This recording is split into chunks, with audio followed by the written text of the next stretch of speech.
Globalization impact on Indonesian wayang kulit. Globalization has exerted a significant impact on the existence of traditional Indonesian art, namely the wayang. Some studies suggest that globalization influences the abandonment of traditional art forms.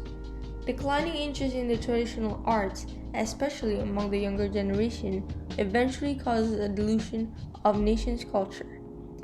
Indonesian youth should exhibit more interest in their own culture and should help in the preservation of unique indigenous art forms, instead of trying to imitate the cultural artifacts of other nations. Art form of wayang is enjoyed through its shadow. Shadow puppets in traditional Indonesian art are generally made from animal leather processed into a sheet and sculpted according to the appearance of characters. Wayang is played by a dalang who acts as a narrator, and the stories that are depicted are usually taken from the two Hindu epics, the Mahabharata and the Ramayana. The performances are usually accompanied by gamelan music and songs represented by the pasindan. Hence, the wayang, gamelan, and sindan have become combined into an integral whole. Shadow puppets are usually played behind a backlit white screen so that the audience can view the story through moving shadows.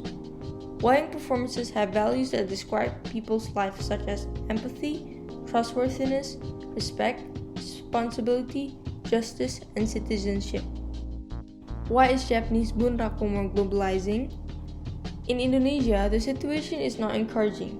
Actually, as the capital city of Indonesia, Jakarta has special places for traditional performances.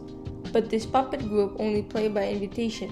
Especially on special occasions, there are almost no supporting fundings from the government to make the puppet group's life continue.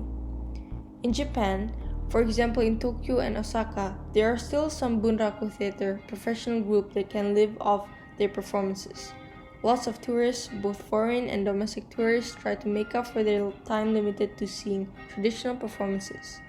Meanwhile, in the village, there are also several groups traditional bunraku, Ningyo Joruri, can live only thanks to government assistance. Ideas for cultural resilience of wayang kulit. First one is government needs to facilitate and strengthen cultural personnel and society in the development of traditional knowledge and traditional cultural expressions. Second, utilize digital media to promote and preserve wayang art tradition. Third, governments needs to program activities to recruit new dalang and allocate fundings to wayang development. Thank you.